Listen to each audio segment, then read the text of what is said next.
Mga Lodi, kapapasok lang. Grabe ito. Isang malaking political earthquake ang umuugong sa Senado. Ngayon, akala nyo ba solid na solid ang minority? Akala nyo ba tapos na ang laban? Truth bomb number 1. May mga bulong-bulungan na may bumaliktad na sa loob ng minority o oposisyon. Sino ba ang nasa gitna ng initan? Si Senador Ping Lacson at si Senador Rodante Marcoleta, yung Brave 13 o ang ating 13, yung grupo na nakatayo sa kanilang prinsipyo, mukhang sinusubukan ang kanilang tibay. Bakit biglang nagkagulo sa rules? Bakit parang personal na ang away ni Ping at Marcoleta? Sa loob ng susunod na ilang mga minuto, ibibigay ko sa inyo ang shocking reveal. Hindi lang to simpleng away sa Senate rules. Ito ay usapin ng puder, survival, at posibleng malalaking political realignment. Kung bagong pasok ka, welcome sa #WalkWithLan. Dito, walang kinikilingan.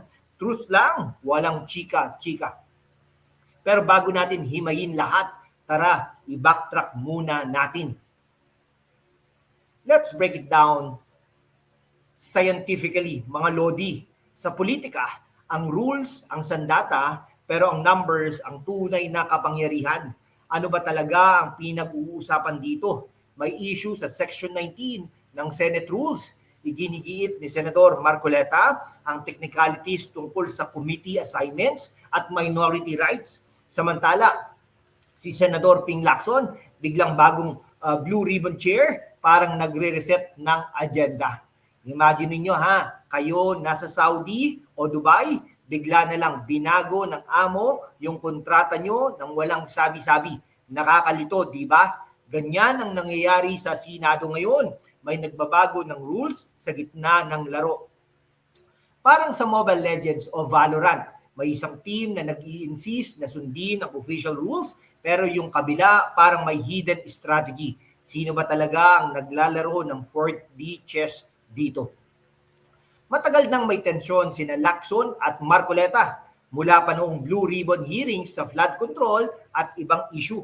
Na-shift ang chairmanship from Marcoleta to Lacson noong 2025. Yan ang simula ng lahat. Kaya sa madaling sabi, yung Brave 13 na tinutukoy, yung 13 senador na nakatayo sa kanilang posisyon, mukhang inaatake mula sa loob at labas. Magdagdag, no? Magdagdag ng ay mga kaibigan talaga, sobra po talaga, no? Alam nyo naman, ang minority ay composition yan, ay sila Tito Soto na, no? Kailan lang ay naging minority sila from majority. Tapos 2 linggo pa lang. Pagkatapos niyan, anong mangyayari? Diba?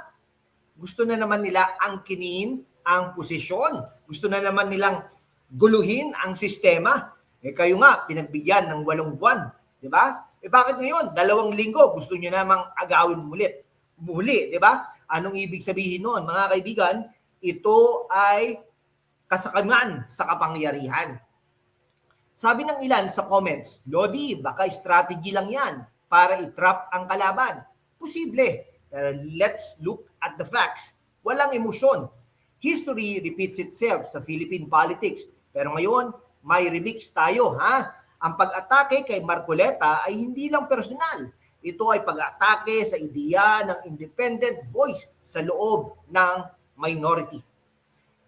Okay, ito yung mga tanong na kailangan nating sagutin o ibibigay ko sa inyo. Kayo po ang sumagot. May controlled opposition ba talaga? Sino ang posibleng bumaliktad sa minority? Bakit importante ang Blue Ribbon Committee? Kasi dito napupunta ang mga malalaking investigasyon, flood control, korupsyon, at iba pa. Si Ping Lacson, kilala sa anti-corruption stance. Si Marcoleta naman, matalas sa rules at technical debates.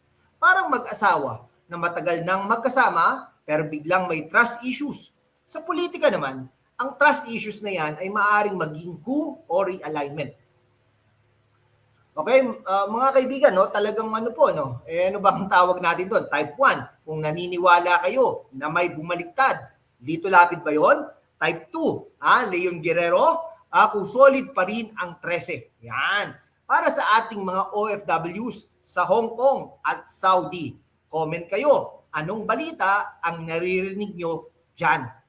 Puntahan ang pros at cons ng bawat side ng balance pero may critical edge na pabor sa truth-seeking narrative. Ang majority, kumikilos din yan, di ba? Pwede nilang kunin si Lito Lapid. Ayan, di ba? So magiging 13 ulit sila, 14. No? Pwede rin nilang kunin si Subiri at saka si JV Ejercito. Yan tatlong yan, pwede yan. No? Pero yung Sham ay siguro, yung 8, siguro solid na yon, no? Yung sa minority. Pero yung 3, pwede nilang kunin yan mga kaibigan. Maniwala kayo. Ngayon, mga kababayan ko sa mundong puno ng fake news at spin, ang katotohanan ang unang nilalabanan. Pero habang kasama niyo ako, hindi kami titigil. Walang takot, walang kinikilingan at para ito sa bayan. Kung gusto niyo ng mas malalim na content, mga kaibigan, exclusive analysis at early access sa susunod na videos, sumali na sa #WalkWithLand YouTube channel membership. Tulungan niyo tayong maabot ang 100,000 subscribers. Ang inyong suporta ang nagbibigay sa atin ng kalayaan na magsalita ng walang takot. Salamat sa inyong tiwala. Sama-sama tayong magising sa katotohanan, mga kaibigan.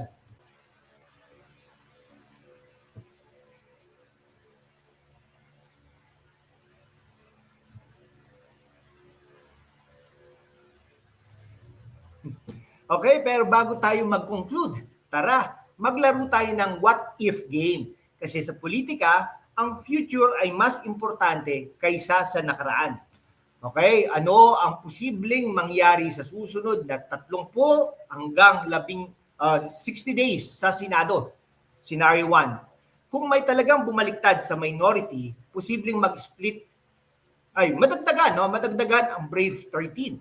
No? Si Marcoleta at ilang alay si mananatiling matigas sa technical rules, habang ang iba ay sumama kay Lacson para sa unity, no? Ibig sabihin, yung Brave 13 pupunta sa minority, no? Yun po ang inano nila, no? Unity. Resulta, mas malakas na majority at posibleng mabilis na maipasa ang controversial bills. The counter-attack.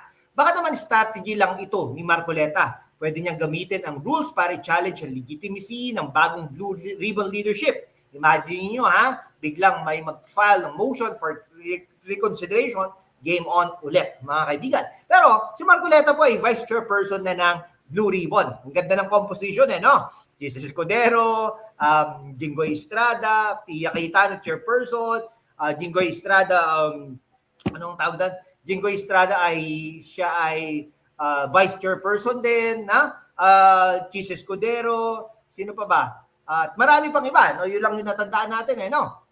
Okay, paano ito maapektuhan ng ordinaryong Pilipino? Kung maging chaotic ang Senado, madelay ang mga batas tungkol sa OFW rights, SSS at job creation. Mga kabataan, kayo unang maapektuhan. Mas mahirap maghanap ng trabaho, mas mataas ang inflation.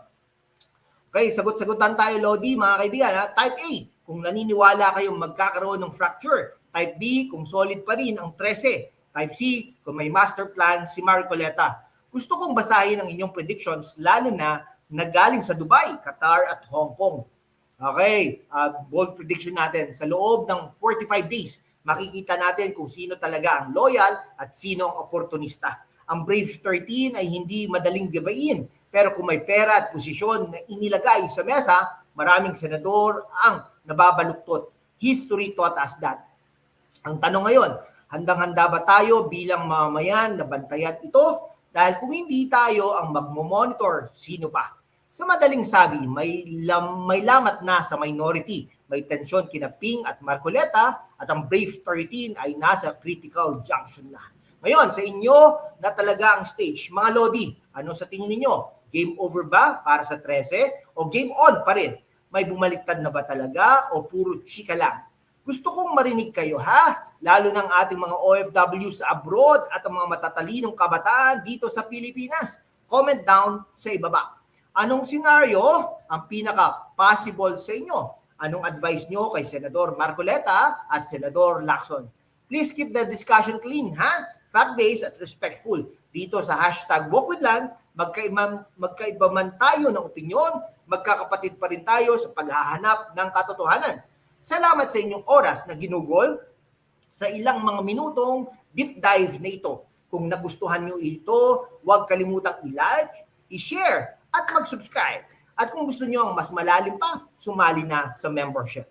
Hanggang sa susunod na pag-woke, ito ang inyong Lodi, Lan from the hashtag Walk with Lan ng channel na ito, channel natin. Laging alagaan ang inyong sarili at ang bayan. God bless you all. Maraming salamat.